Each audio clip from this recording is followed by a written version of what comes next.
कई लोग तो ऐसे हैं, उनका आज तक हनुमान चालीसा पढ़ना नहीं है, आज तक कोई चालीसा, चाहे गायत्री चालीसा हो, लक्ष्मी चालीसा हो, शिव चालीसा हो, पढ़ना ही नहीं आती। बस बैठ गए भगवान के सामने और पढ़ लिया आसन लगा के। नहीं नहीं नहीं, चालीसा पढ़ने का भी एक नियम है। अगर कोई लक्ष्य लेकर पढ़ रहे हो ये बस स्लिप तो उसका करता एक है, नियम है। बहुत स्लिप करता है ये। पूरी जिंदगी पढ़ते रहोगे तो भगवान की प्राप्ति नहीं है, पर लक्ष्य लेकर अगर पढ़ा है आसन से, जिस भगवान की चालीसा पढ़ रहे हो उसकी मूर्ति या उसका फोटो आपके सामने होना चाहिए। एक घी का दिया, अगर हनुमान चालीसा पढ़ रहे हो तो या तो घी का दिया दिलाओ, वो भी गाय के घी का। और कई लोग तो ऐसे हैं, उनका आज तक हनुमान चालीसा पढ़ना नहीं है, आज तक कोई चालीसा, चाहे गायत्री चालीसा हो, लक्ष्मी चालीसा हो, शिव चालीसा हो, पढ़ना ही नहीं आती। बस बैठ गए भगवान के सामने और पढ़ लिया आसन लगा के। नहीं नहीं नहीं, चालीसा पढ़ने का भी एक नियम है। अगर कोई लक्ष्य लेकर पढ़ रहे हो तो उसका एक नियम है। पूरी जिंदगी पढ़ते रहोगे तो भगवान की प्राप्ति नहीं है, पर लक्ष्य लेकर अगर पढ़ा है आसन से, जिस भगवान की चालीसा पढ़ रहे हो उसकी मूर्ति या उसका फोटो आपके सामने होना चाहिए। एक घी का देखो सब उठा उठा के उस पे रख लिया। अगर हनुमान चालीसा पढ़ रहे हो तो या तो घी का दिया जलाओ, वो भी गाय के घी का हो, भैंस के घी का मत जलाना। हनुमान जी कभी प्रकट नहीं होंगे भैंस के घी। घी का दिया लगाइए अगर चालीसा का पाठ कर रहे हो हनुमान जी का। और बहुत ज्यादा संकट है, बहुत ज्यादा परेशानी है तो हनुमान चालीसा का पाठ करो तो तिल्ली के तेल का दिया, काली तिल के तेल का दिया, तिल का तेल का हनुमान जी के सामने आसन बिछाकर, बहुत तकलीफ है तो 3 पाठ प्रतिदिन करो। और एक आसन से जितने समय 9 बजे अगर आप बैठते हो पाठ करने तो 9 बजे ही बैठना। 11 दिन तक प्रतिदिन 3 पाठ रोज करो। एक पानी का लोटा, कलश, तांबे का जल, अर्थात तांबे का लोटा हो, स्टील का लोटा हो, तुम्हारे पास जो कलश हो उसमें जल भरकर, एक सिक्का उसमें पटक कर, एक लौंग पटक कर प्लेट से ढक कर रख दो और प्रतिदिन बस टाइम पर बैठ कर पाठ करो। 11 दिन पूर्ण होंगे, जिस कामना से आपने पाठ करा बस वो सिक्का, वो लौंग कलश में से निकाल लो, जल का आचमन करो और जिस काम के लिए करा है वो जल उस प्रयोग में ले लो। किसी से बात करने जाना है तो वो जल पी कर, कोई से हाथ मिलाना है तो वो सिक्का, वो लौंग अपने हाथ में अपने साथ। उधर बैठा दो, उधर उधर उधर नहीं आ सकते। हम तो बहुत दिनों से हनुमान चालीसा पढ़ रहे हैं, हम बहुत समय से राम रक्षा स्तोत्र का पाठ कर रहे हैं, हम बहुत समय से ये कर, अरे तो उसको नियम से तो करो। हनुमान चालीसा का प्रागट्य केवल एक दिल से की गई स्तुति। हनुमान जी महाराज की स्तुति, राम जी महाराज की स्तुति तुलसीदास जी ने केवल दिल से करी, केवल मन से। और ये नहीं कहते कि हनुमान चालीसा पढ़ोगे तभी भगवान, नहीं नहीं, आप दिल से अगर भगवान को पुकार लीजिए, आप दिल से पुकारो उसको, वो आएगा। ये हमें महाराज बहुत ध्यान दीजिएगा। पंचमुखी हनुमान का एक स्मरण, पंचमुखी हनुमान का एक भाव हमारा, जैसे बहुत ज्यादा तकलीफ अगर व्यक्ति को हो गई है, बहुत कष्टमय जीवन चल रहा है, हार गए हर जगह से और तकलीफमय जीवन चल रहा है, तो पंचमुखी हनुमान का एक शिव महापुराण का और स्कंद पुराण का एक बड़ा सुंदर मंत्र है। उस मंत्र को आप सब एक बार हमारे साथ में बोलें। ओम नमो हनुमते रुद्र अवताराय सर्व शत्रु संहारणाय सर्व रोग हराय सर्व वशीकरणाय रामदूताय स्वाहा। बस इस मंत्र को हाथ में काली तिल लेकर, एक जौ लेकर और गूगल लेकर, थोड़ा सा उसमें गाय का घी डालकर, कंडे को या अग्नि को जलाकर इस मंत्र का 11 बार 21 बार जाप कर कर अपनी कामना कर कर छोड़ दीजिए। कैसा भी रोग हो, बीमारी हो, कष्ट हो, दुख हो, तकलीफ हो, 21 दिन के अंदर वो आनंद आना प्रारंभ कर देता है। इस मंत्र, स्कंद पुराण का, शिव महापुराण का ये मंत्र मूल पंचमुखी हनुमान सुख दे। और एक और चीज याद रखिए हमारा, यदि कोई काम के लिए जा रहे हो, कोई व्यापार के लिए जा रहे हो या नौकरी करने के लिए जा रहे हो और लगी नहीं रही, बहुत तकलीफ पा रहे हो, सर्विस ही नहीं लग रही, बहुत कष्टमय हो गया, तो निवेदन करूंगा 5 पीपल के पत्ते पर बेसन के 5 लड्डू घर में बने हुए, गाय के घी के 5 लड्डू रख लो, उस लड्डू के बीचों बीच एक आटे का दिया और उसमें तिल्ली का तेल डालकर इसी मंत्र का प्रयोग कर पंचमुखी हनुमान का किसी भी हनुमान के मंदिर में जाकर, दक्षिण मुखी हनुमान के मंदिर में जाकर उसको रख कर आ जाइए। इसके बाद आप उस काम के लिए जाइए, आपका काम सफल हो जाएगा।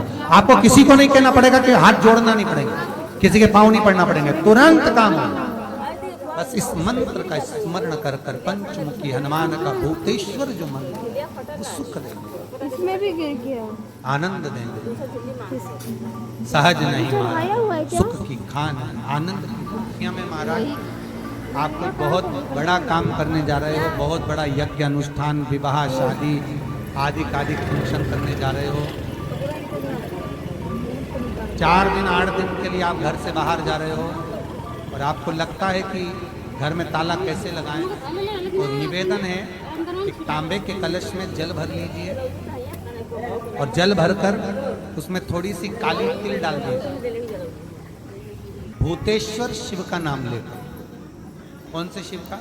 भूतेश्वर, शमशानवासी भूतेश्वर शिव का नाम लेकर काली तिल डाल दीजिए, कलश को प्लेट से ढक दीजिए, घर के किसी भी भाग में उसको रख दीजिए। हाँ, उसके तो बाद आप चले ऐसे करके बैठी थी, किसी की सामर्थ्यता नहीं है कि उस घर में कोई पांव रखे, किसी की सामर्थ्यता नहीं है। और अगर कोई भूले से पांव भी रख दिया तो 22 दिन या 21 दिन के अंदर उसको, जैसे लोगों को हवा आती है, बस उसको चक्कर आना चाहिए, बाल खोल खोल के घुमाना।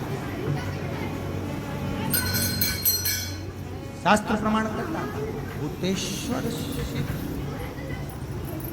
ये कलश जो होता है ना, जल का जो पात्र होता है, ये साधारण नहीं होता, सहज नहीं होता महाराज। जैसे आज आपने मेरी लाज रखी, रक्षा करी और किसी को आने नहीं दिया, विनती स्वीकार करना। आपका जल पात्र भूतेश्वर के नाम से काली तिल से जहाँ रखा जाए उस गृह में कोई प्रवेश ना कर पाए।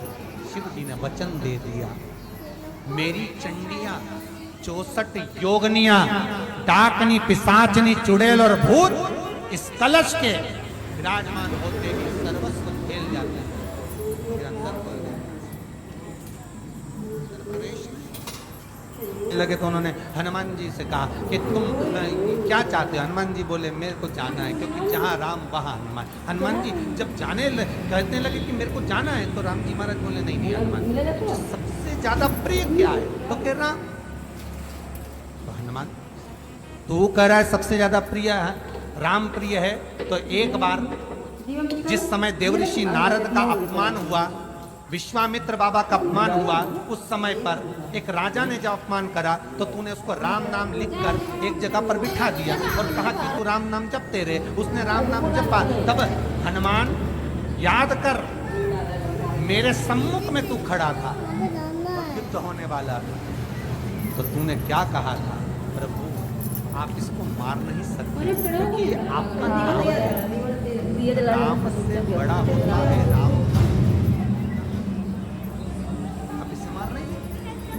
आपने ये संवाद कहा था, हनुमान बता तेरी प्रियता क्या है? हनुमान जी कहते हैं प्रभु आपने मुझे जगा दिया, क्योंकि मुझे श्राप ये मिला था कि तू जागेगा किसी की जगाने पर, आपने मुझे जगा दिया।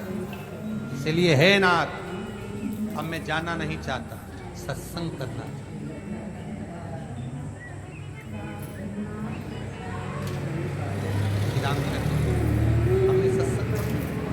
भजन करूंगा, नाम जाप करूंगा।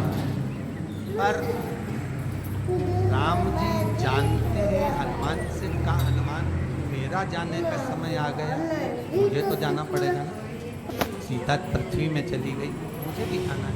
मैं सरयू के जल में अपने प्राणों को त्यागूंगा, मानव का शरीर है, इसको त्यागना तो पड़ेगा ना हनुमान। हनुमान जी बोले तो त्याग दो, त्यागने में क्या दिक्कत है, त्यागो आप। पर दिक्कत एक बहुत बड़ी, तो राम जी ने कहा दिक्कत बहुत बड़ी है, तो हनुमान जी ऐसी कौन सी दिक्कत?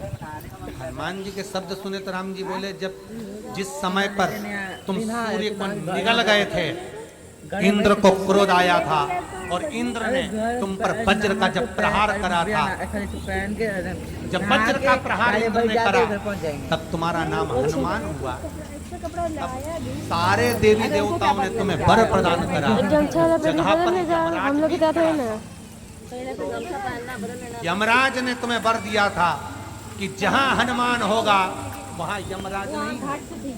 अब दिक्कत ये है कि मुझे प्राण त्यागना है और तू मुझे 1 मिनट के लिए नहीं छोड़े तो यमराज आएगा कैसे? दिक्कत वहां अड़ी पड़ी।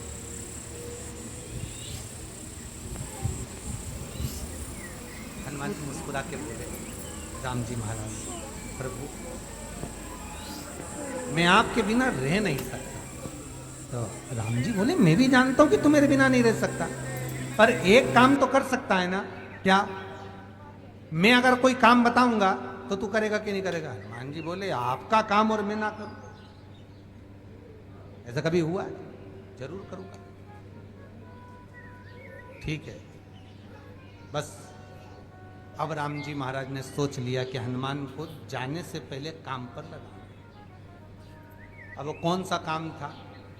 बोलो रे भाई। हनुमान जी को कहाँ काम पर लगाया राम जी ने? किस जगह पर काम पर लगाया? अरे सभी ने रामचरितमानस सुनी है, खूब सुनी, जल्दी बताओ। राम जी महाराज ने प्राण त्यागते समय, सरयू जी में प्राणों को देते समय, राम जी ने हनुमान जी को किस काम में लगाया था?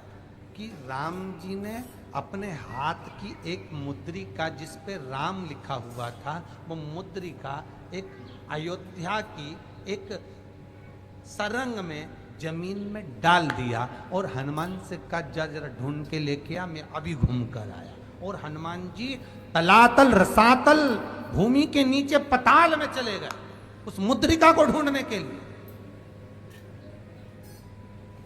जिस पे राम लिखा है। और हनुमान जी पूछते भी जा रहे, राम कहाँ है? राम की मुद्रिका पड़ी थी, राम की अंगूठी है। अब राम का ही सत्संग करते करते जा रहे थे और राम जी चले गए सरयू, क्योंकि हनुमान अगर होगा तो यमराज नहीं आ सकता। हनुमान को यहां से हटाना पड़ेगा, तब यमराज लेने के लिए आ सकता, तब यम आए। और क्योंकि यम अपने नियम को धारण करेगा, चाहे कृष्ण हो चाहे राम। वही बात फिर याद कर लीजिए, अच्छा कर्म, कर्म का दंड तो भगवान को भी भोगना पड़ता है। अगर कोई अदालत में केस चल रहा है, बहुत बड़ी समस्या में आप पड़ गए, बहुत बड़ा टेंशन बिल्कुल आकर खड़ा हो गया है, तो चंदन, एक लाल चंदन बाजार में मिलता है, पूजन वालों के यहाँ पूछना, लाल चंदन आता है। वो लाल चंदन को घिस कर उसमें थोड़ा सा तिल्ली का तेल डालकर महाराज हाथ में चंदन को लेकर शिवलिंग पर लगाएं और बड़ के पेड़ के नीचे, बड़ के जड़ में जाकर बटकेश्वर महादेव का नाम लेकर उस चंदन को लगाएं। उसी चंदन का हाथ किसी रुमाल पर लगा लीजिए और उस रुमाल को जेब में रखकर, कोई बहुत ज़्यादा दिक्कत और परेशानी है उस स्थान पर उसको लेकर बैठ जाइए। मन को भी शांति होगी, कार्य भी सफल होगा और सफलता प्राप्त होगी। बस तुम रुका जी का नाम का उसमें स्मरण करना है, कोई सहज नाम नहीं है। फिर निवेदन करूंगा, नारी अगर बच्चे को जन्म देती है और बच्चा 4 महीना 6 महीने तक गर्भ में रहता है, उसके बाद अवर्षण हो जाता है, तो एक नरियल पर, श्रीफल पर स्त्री के हाइट की मोली, मोली मतलब नाड़ा जो हाथ में बांधते हैं, लच्छा, उसको नाप लीजिए और तुमरुका जी का नाम लेकर उस नरियल पर लपेट कर अपना नाम और गोत्र बोलकर शंकर जी के शिवलिंग के पास में जो जलाधारी होती है चारों तरफ शिवलिंग के पास में, वहां रख दीजिए। शिव के शिवलिंग का स्पर्श करिए, एक बेलपत्र उठाकर मंदिर की चौखट पर खा लो, तुमरुका जी का नाम लेकर। महाराज, होने वाला जो बच्चा है वो पूर्ण होगा, बीच में अवर्षण नहीं होगा, बच्चा समाप्त नहीं होगा महाराज, और स्वस्थ उत्पन्न होगा। ये तुमरुका जी का नाम जीवन में सुख की अनुभूति कराने वाला, आनंद की अनुभूति कराने, सहज नहीं है। शंकर का अनुमोदन, शिव का स्मरण, स्वयं शंकर और पार्वती भगवान आनंद के साथ में चलते। और कई ऐसी हैं जिन्होंने बांधी और तो नहीं हुई है, तो उसके लिए भी ध्यान रखिए। 18 साल हो जाएं। कई माताएं कहती है गुरुजी हमने सफेद आंकड़े की जड़ बांधी और मान लो संतान हुई। और कई ऐसी हैं जिन्होंने बांधी और तो नहीं हुई है, तो उसके लिए भी ध्यान रखिए। 18 साल हो जाएं, 17 साल हो जाएं, 10 साल हो जाएं, 12 साल हो जाएं और घर में बच्चा नहीं है, संतान नहीं है, तो प्रयास करना सफेद आंकड़े की जड़ को लेना, तुमरुका जी का नाम लेकर 21 बार शिवलिंग पे से घुमाना, रजस्वला धर्म के 7वें दिन कमर पर बांध लेना और उसी दिन से एक पीपल का पत्ता मंगवाना, शंकर भगवान पर चढ़वाना और पीपल के पत्ते को गौ माता के दूध में उसको उकलवाना। ठीक है, उकलवाकर ठंडा करवाकर पत्ते को बाहर ठंडा करने में डाल देना। दूध जब ठंडा हो जाए हथेली पर उस गिलास को रखना और भगवान शिव का तुमरुका जी का नाम लेकर उसको पीना चालू कर देना। लगभग 8 दिन 15 दिन उस दूध का पान कर कर फिर विश्राम करो। मानो संतान की प्राप्ति अवश्य, संतान अवश्य प्राप्त। पीपल के वृक्ष में स्वयं मेरे भगवान शिव आनंद वास निवास करते हैं। बाबा भोलेनाथ स्वतः निवास कर रहे हैं। केवल एक पीपल के वृक्ष में कितना सुंदर लिखा पद्म पुराण में कि 52,000 ब्राह्मण का एक साथ निवास पीपल के वृक्ष में होता है। एक साथ में महाराज जिसकी फैक्ट्री नहीं चलती हो, प्रॉपर्टी की आप खरीदारी बेचादारी करते हो, प्रॉपर्टी से जुड़ा हुआ काम करते हो या लोहे से जुड़ा हुआ करते हो या फैक्ट्री आदि का कर्म करते हो, कोई मैन्युफैक्चरिंग करते हो, वो नहीं चल रहा, तो हनुमान जी के उल्टे पांव का सिंदूर लीजिए और हनुमान जी के दूसरे नंबर के भाई गतिमान का नाम लीजिए। किसका नाम लेना है? गतिमान। गतिमान का नाम लेकर फैक्ट्री के बाहर या फैक्ट्री पर एक स्वस्तिक का निर्माण कर दीजिए। हनुमान जी के उल्टे पांव के सिंदूर और गतिमान का नाम। कभी आपकी फैक्ट्री कोई काम नहीं निकालेगी, उन्नति की ओर ही लेकर जाएगी, कभी घाटे की ओर नहीं। गतिमान,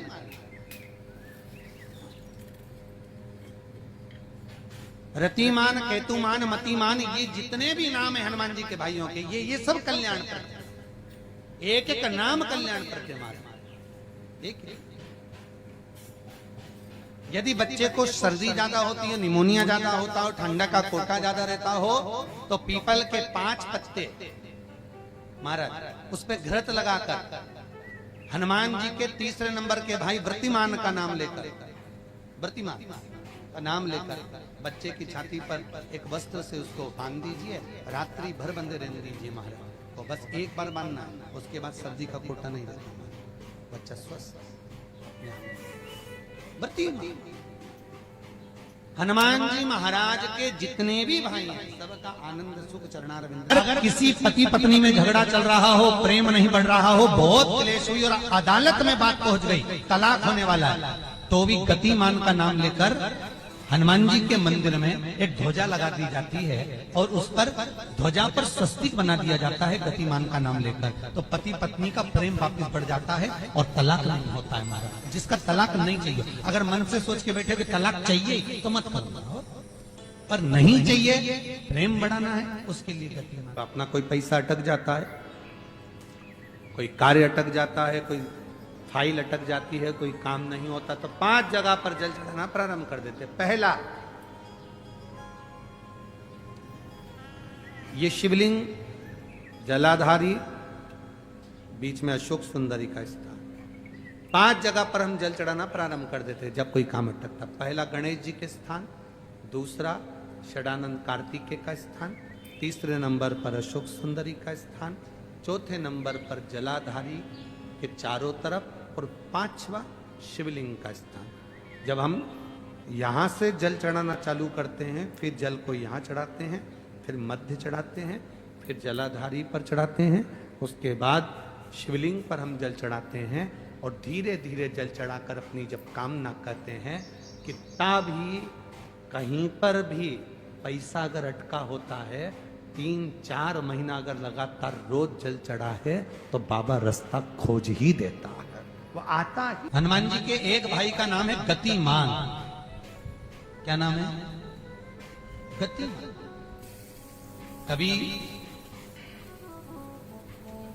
स्कंद पुराण अगर पढ़े तो रामेश्वर में, रामेश्वर धाम की स्थापना में हनुमान जी का वर्णन पूरा है।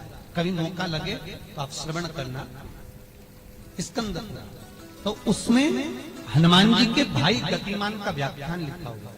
अगर कोई व्यापार, व्यवसाय या कोई गाड़ी या कोई फैक्ट्री, जो लोहे का काम करने वाले हैं, जिनकी फैक्ट्रियां चल रही हो, वाहन का कोई गाड़ी लाके एक्सीडेंट हो जाता है, कोई पकड़ लेता है, कोई चक्कर आ जाता है, कुछ ना कुछ प्रॉब्लम, अगर लोहे से जुड़ी हुई फैक्ट्री हो, व्यापार हो, व्यवसाय हो, गाड़ी हो, घोड़ा हो, उसमें तकलीफ आ रही हो कि उल्टे पांव का सिंदूर लाकर गाड़ी पर या फैक्ट्री पर स्वस्तिक बना दिया जाए और गतिमान का नाम लेकर बनाया जाए, तो उस फैक्ट्री में कभी तकलीफ नहीं आ सकती, उसमें उन्नति ही बढ़ेगी। हनुमान जी के भाई गतिमान का स्मरण कर, गतिमान, यहां तक गतिमान का स्मरण किया गया है। पंचमुखी हनुमान का एक स्मरण है, पंचमुखी हनुमान का एक भाव। महाराज, जैसे बहुत ज्यादा तकलीफ अगर व्यक्ति को हो गई है, बहुत कष्टमय जीवन चल रहा है, हार गए हर जगह से और तकलीफमय जीवन चल रहा है, तो पंचमुखी हनुमान का एक शिव महापुराण का और स्कंद पुराण का एक बड़ा सुंदर मंत्र है। उस मंत्र को आप सब एक बार हमारे साथ में बोलें। ओम नमो हनुमते रुद्र अवताराय सर्व शत्रु संहारणाय सर्व रोग हराय सर्व वशीकरणाय रामदूताय स्वाहा। बस इस मंत्र को हाथ में काली तिल लेकर, एक जौ लेकर और गूगल लेकर, थोड़ा सा इसमें गाय का घी डालकर, कंडे को या अग्नि को जलाकर इस मंत्र का 11 बार 21 बार जाप कर कर अपनी कामना कर कर छोड़ दीजिए। कैसा भी रोग हो, बीमारी हो, कष्ट हो, दुख हो, तकलीफ हो, 21 दिन के अंदर वो आनंद आना प्रारंभ कर देता है। इस मंत्र, स्कंद पुराण का, शिव महापुराण का ये मंत्र मूल पंचमुखी हनुमान सुख देंगे। और एक और चीज याद रखिए महाराज, यदि कोई काम के लिए जा रहे हो, कोई व्यापार के लिए जा रहे हो या नौकरी करने के लिए जा रहे हो और लगी नहीं रही, बहुत तकलीफ पा रहे हो, सर्विस ही नहीं लग रही, बहुत कष्टमय हो गया, तो निवेदन करूंगा 5 पीपल के पत्ते पर बेसन के 5 लड्डू घर में बने हुए, गाय के घी के 5 लड्डू रख लो, उस लड्डू के बीचों बीच एक आटे का दिया और उसमें तिल्ली का तेल डालकर इसी मंत्र का प्रयोग कर कर पंचमुखी हनुमान का किसी भी हनुमान के मंदिर में जाकर, दक्षिण मुखी हनुमान के मंदिर में जाकर उसको रख कर आ जाइए। इसके बाद आप उस काम के लिए जाइए, आपका काम सफल हो जाएगा। आपको किसी को नहीं कहना पड़ेगा कि हाथ जोड़ना नहीं पड़ेंगे, किसी के पांव नहीं पड़ना पड़ेंगे, तुरंत काम होगा। बस इस मंत्र का स्मरण कर कर पंचमुखी हनुमान का भूतेश्वर जो मंत्र है वो सुख देगा। जैसे बहुत ज्यादा तकलीफ अगर व्यक्ति को हो गई है, बहुत कष्टमय जीवन चल रहा है,